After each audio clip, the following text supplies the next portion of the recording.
United Kingdom. Where's United Kingdom? Where's our friend? Come here. Is everything going good? Very good. It's very nice that you're here. These people all came in like 20-minute notice, and I think it's fantastic. Oh, he looks That so is Donald Trump just looking around, trying to find where Keir Starmer is. And even when he's looking straight at him, he kind of doesn't even know. And then Keir thinks they're about to have a conversation, and Trump just disappears, probably to tell another story about Steve. Imagine you are standing in the middle of the Forbidden City in Beijing. For 5 centuries, this was the absolute heart of global power, a place where emperors issued decrees that moved mountains and stability was as permanent as the stone dragons guarding the gates. Now, pan the camera over, and who do you see? Sir Keir Starmer, looking a bit like a secondary school geography teacher who has accidentally wandered onto the set of an epic historical drama. He is there for a reset, a sophisticated new era of trade, and presumably a few very expensive dumplings. But while Sir Keir is busy trying to channel his inner Ming Dynasty statesman back home in the real world, the Jenga tower of his premiership is wobbling like a jelly in an earthquake. He has gone to China to find a big bazooka for the British economy, but all he has come back with is a reduction in the price of a bottle of Glenfiddich and some visa-free travel for tourists who probably won't be able to afford the flights anyway. And the kicker? While he is shaking hands with President Xi Jinping, he has just managed to stick a massive, neon-lit target on his back for the man who is currently checking the locks on the White House doors, Donald Trump. This is not just a diplomatic visit, it is a high-stakes gamble with the UK's most important alliance, and the cards Keir is holding look remarkably thin. Quick favor, if you're loving this, hit that subscribe button. Over 92% of viewers haven't yet. It's free, takes a second, and means the world to us. Thanks if you did. Now back to the show. Their year-on-year income, which is the most important thing. And in all of the deals that we do, we ensure that our farmers are the central focus for much of it, particularly on the agriculture, including in the US deal, because I don't think we can go on for years saying that it's acceptable for farmers to have a year-on-year income which isn't sufficient. We've got to fix that problem. We can't simply live with that problem, so it's a very different situation. Well, we ended the estate tax. There is no estate tax on farmers. So when a parent leaves their farm, because again, a lot of these farms, they don't make a lot of money, but it's a way of life, and they love their way of life, and they love that dirt. That dirt is the most beautiful thing they've ever seen. They love it. I mean, they're farmers. They love doing it. They don't know how to do anything else, but they don't want to do anything else. The tragedy of Keir Starmer's trip to the Orient is that it feels less like a strategic masterstroke and more like a desperate cry for help from a man whose domestic agenda has the consistency of wet tissue paper. He is wandering through those ornate buildings, perhaps wishing he could rule for 500 years without a single leadership challenge or a grumpy trade union boss breathing down his neck. But let us be honest, the Ming and Qing dynasties had one thing Starmer currently lacks: authority. Starmer arrived in Beijing weakened by a string of U-turns, so frequent they could power the national grid. He's the prime minister of a country where the economy isn't just spluttering, it's currently making the kind of noise a lawnmower makes when you accidentally run over a brick. So, he goes to China. He wants trade, he wants investment, he wants to look like a world leader. But the landmark achievements he's touting, they are about as substantial as a puff of steam from a dim sum basket. We are talking about a reduction in whiskey tariffs, which is great if you're a distillery in Speyside, but it's hardly going to fix the productivity crisis in Peterborough. Then there is the big headline, AstraZeneca's $15 billion investment plan. Now, on paper, that sounds like a lot of money. But when you realize that this is a long-term play stretching through to 2030, and it is largely about building Chinese R&D rather than British manufacturing, you start to see the cracks. It is a bite-sized morsel that leaves the British taxpayer still feeling remarkably hungry. Starmer is hoping that his new bond with President Xi will extend beyond their shared and, frankly, baffling love of football. But while he's playing footy with the communist superpower, he's ignoring the fact that his closest partner across the Atlantic is currently warming up on the sidelines, and he is not happy. Donald Trump has already piped up from across the pond, calling this cozying up to Beijing very dangerous. For a prime minister who is already facing a revolt from his own union bosses, and a king of the North in Andy Burnham who refuses to stay in his box, enraging the next president of the United States, is a bold move. And by bold, I mean the kind of move you make right before you realize you've left the oven on and the house is already half gone. Starmer is essentially trying to have his cake eat it, and then ask the Chinese for a recipe for more cake, all while Trump is threatening to take the oven away entirely. It is a diplomatic balancing act that would make a tightrope walker feel nauseous. But the real drama isn't just in the halls of the Great Hall of the People. It's in the way this trip has exposed the sheer fragility of Starmer's position. He is a leader who is trying to project stability and clarity while his own party is practically a circular firing squad. The union bosses, the people who actually pay for the lights to stay on at labor headquarters, are already talking about last chances. Steve Wright of the Fire Brigades Union has basically handed Starmer a P-45 with a post-it note saying, "Deliver by May or else." And else usually involves a very public and very painful removal from office. So, while Keir is admiring the architecture in Beijing, he has to keep his fingers crossed that he hasn't just triggered a geopolitical landslide that will bury his premiership before the local elections even arrive. This isn't just a trip to China, it's a desperate scramble for relevance in a world that is moving much faster than a man in a sensible suit can keep up with. He is risking the UK's special relationship for a handful of trade deals that might not even cover the cost of the plane fuel. If you take a look at the windows in the various dining rooms, they're magnificent, and they're new, and they're much better looking than what was there. Same exact look, other than a much higher quality.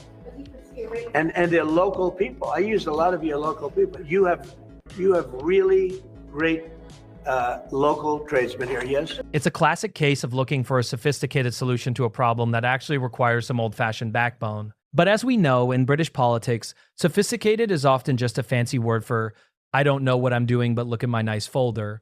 The clock is ticking, the unions are plotting, Trump is shouting, and Keir Starmer is wandering through a palace hoping no one notices that the emperor, or in this case, the prime minister, has no clothes. The sheer irony of Starmer seeking stability in China while his own government is a masterclass in volatility is enough to give you whiplash.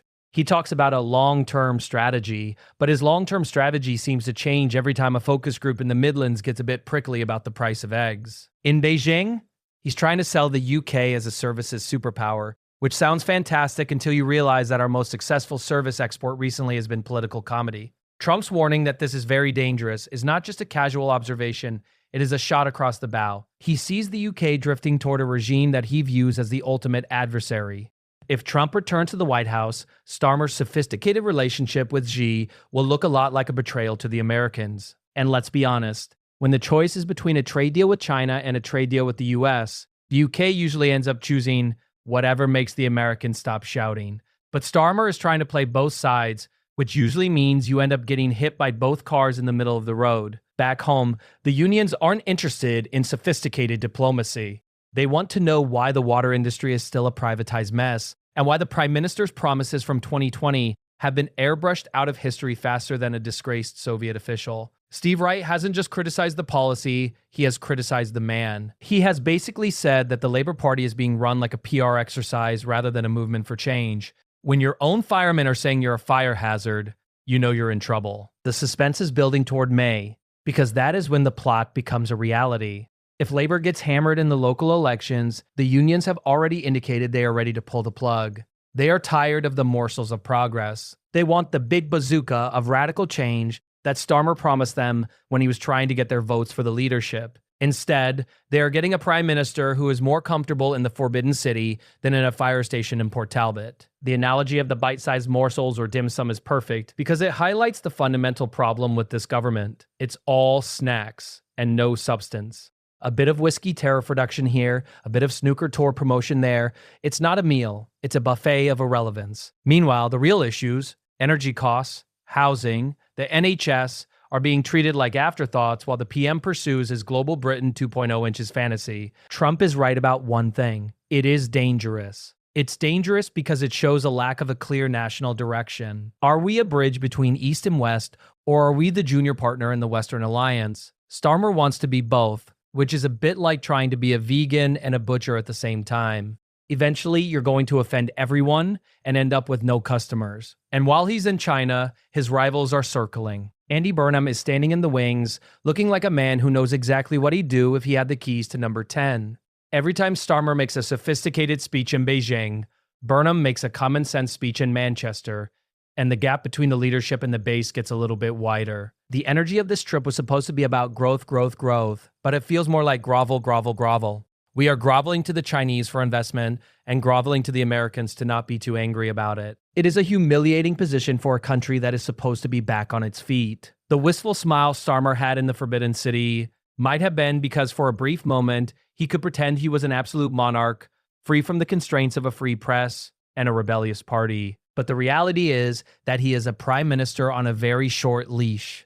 The unions are holding one end, and Donald Trump is holding the other. If he's not careful, he's going to get choked by both. The visa-free travel deal is another classic Starmer win. It's great news for the 50,000 or so business travelers who go to China every year, but for the millions of people in the UK who are seeing their living standards stagnate, it's a bit of a slap in the face. I can't afford my heating bill, but at least I can go to Shanghai without a visa, said no one ever. It's a policy for the elite. By the elite, while the unfiltered reality of the UK is a lot more gritty. Now, it doesn't get much more horrifying than that. And the public expressed their outrage and horror in the only way that we have left, social media. And for some, their emotional responses literally ended up with them being sent to jail. But what do we get from Sir Keir Starmer? A sombre press conference, the usual lessons will be learned, a call for patience and an insistence that now is not the time for division.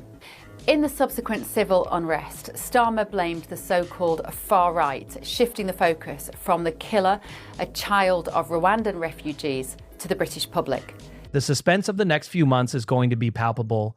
Every time a new poll comes out, or a union leader makes a speech, or Donald Trump mentions the UK on a social media platform, the pressure on Starmer will increase. He has gambled everything on this economic reset, but he has forgotten that economics is about people, not just trade documents. If the people don't feel the benefit, and if our closest allies feel betrayed, then all the whiskey in Scotland isn't going to save him. The transition from sensible Keir to embattled Starmer is almost complete.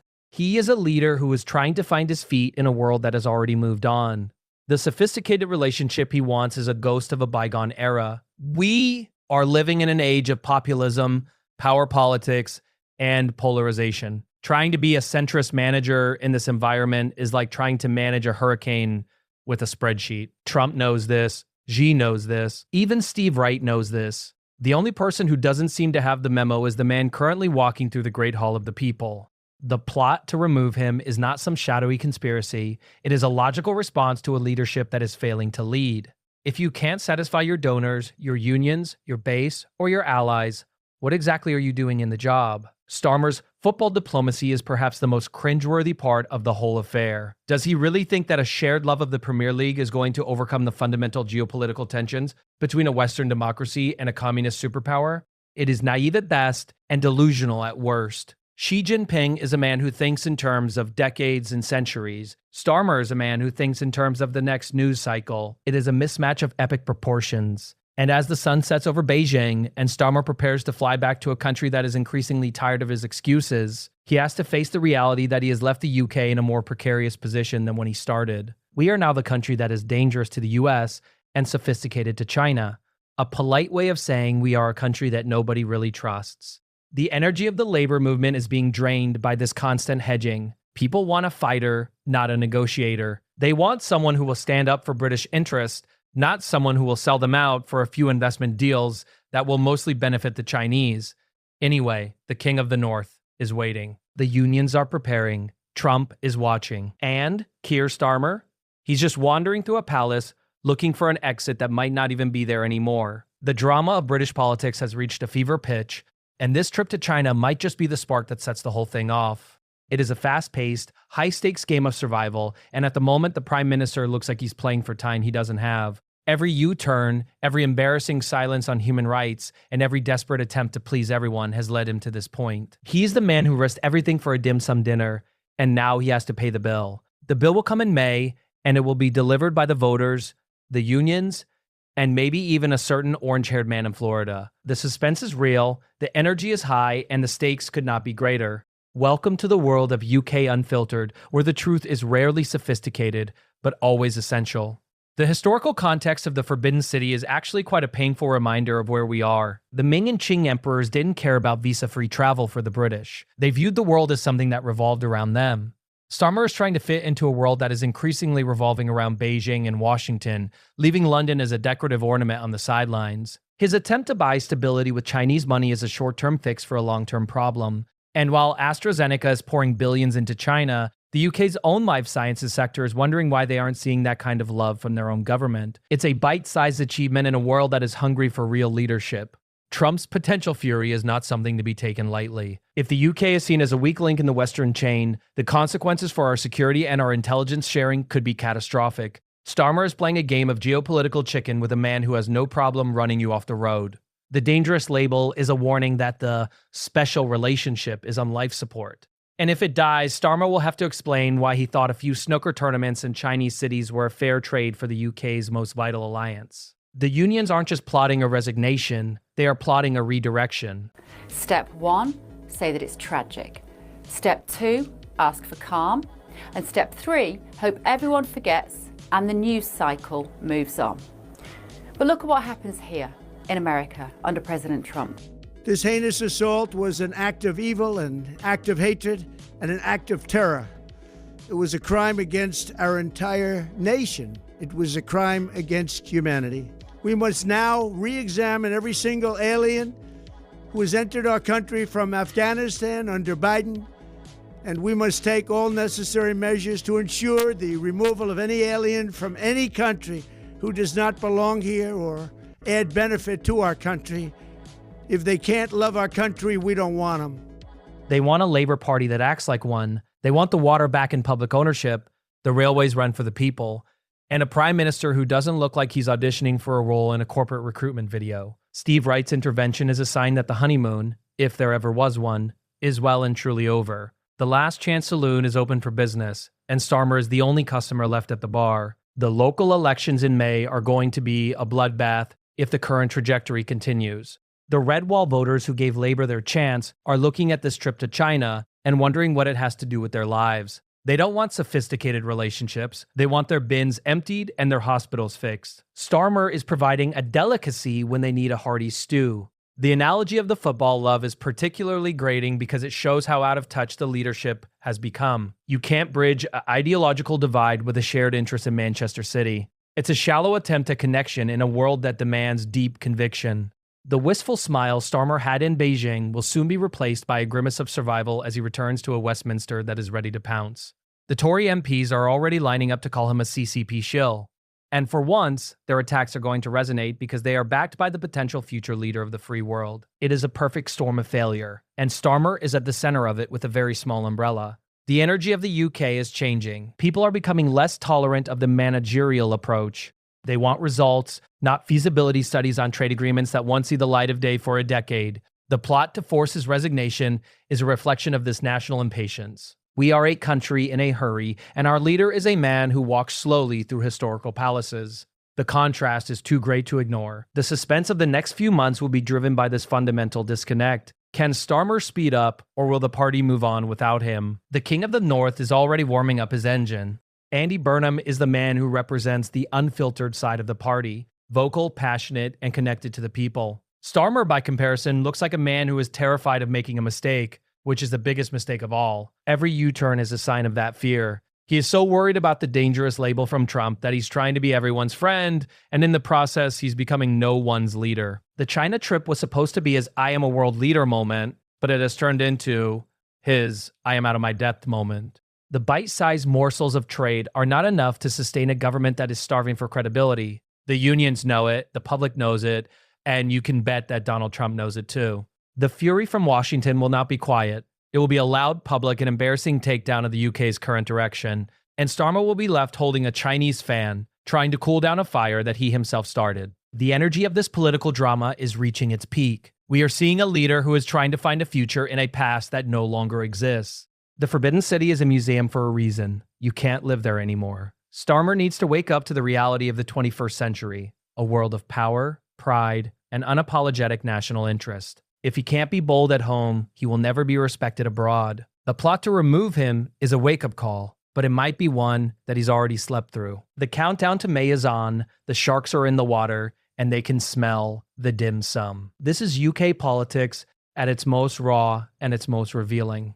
The Prime Minister has risked everything on a sophisticated gamble, and it looks like he's about to lose the House. The last chance is here. The question is, will he take it, or will he be another footnote in the history of the Labour Party? a man who wandered through palaces while his own kingdom crumbled. The big bazooka he was looking for turned out to be a water pistol, and the people holding the real weapons are already in position. This isn't just a story about a trip to China. It's a story about the end of a certain type of politics. The politics of the sensible, the cautious, and the perpetually undecided. The world is moving on, and Keir Starmer is still trying to decide which suit to wear for the funeral of his own premiership. The wit, the sarcasm, and the high energy of the situation are all coming to a head. We are watching the collapse of a project that was built on sand. The stability of the Ming dynasty is a long way from the chaos of 10 Downing Street, and as the plane touches down back in London, the Prime Minister will find that the Forbidden City was actually the safest place he's been all week.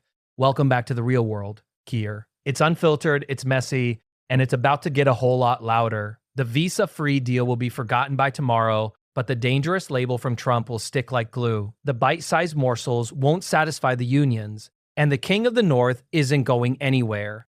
Of course, this country has its own chaos and plenty of faults. But when something horrific happens, leaders don't hide behind a curtain of bureaucratic platitudes. Mere minutes after the shooting of the National Guard, Vice President J.D. Vance pressed for more aggressive immigration enforcement, insisting that the attack underscored why the US must redouble our efforts to deport people with no right to be in our country. This is the reality of power in the UK today. You deliver or you depart. And at the moment, the departure lounge is looking very crowded. The suspense is over. The plot is in motion. The only question left is who will be the one to finally turn out the lights on the Starmer era. It is a bold, fast-paced, and utterly fascinating moment in our history, and we are here to see it all unfiltered and unapologetic. The Prime Minister thought he could find a rescue in China, but he might have just found his own political grave. The ornate buildings of the Forbidden City are a beautiful place to visit, but they are a terrible place to hide. And Starmer is running out of places to hide. The sophisticated reset is a failure, the special relationship is in tatters, and the last chance is ticking away. It's time for the unfiltered truth. Keir Starmer has risked everything, and he's coming home with nothing but a wistful smile and a very angry president-elect waiting for him. The energy is shifting, the power is moving, and the UK is about to find out what happens when a manager tries to do the job of a leader and fails. It's a tragedy, a comedy, and a political thriller all rolled into one. And as always, the people who will pay the price are the ones who were never invited to the dim sum dinner in the first place. The plot is thick, the energy is electric, and the end is near.